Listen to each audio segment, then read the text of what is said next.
Nangyari na ba sa'yo na ang saya-saya mo?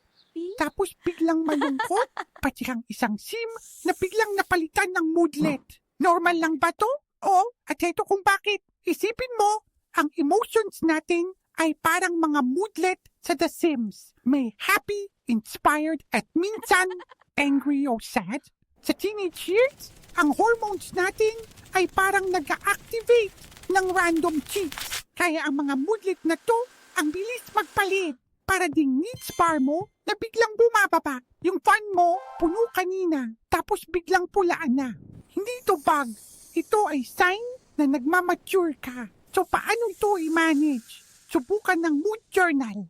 Isipin mo ito bilang isang special item sa inventory mo. Kapag may lumabas na sad moodlet, i-click ang journal at gamitin ang interaction na write about feelings. Isulat mo kung ano ang nararamdaman mo at bakit. Makakatulong ito na maintindihan ang triggers mo. Parang nadidiscover mo ang cheat codes sa sarili mong laro. Tandaan, hindi ka sira o bug sa system. Nagle-level up ka lang sa adulting skill.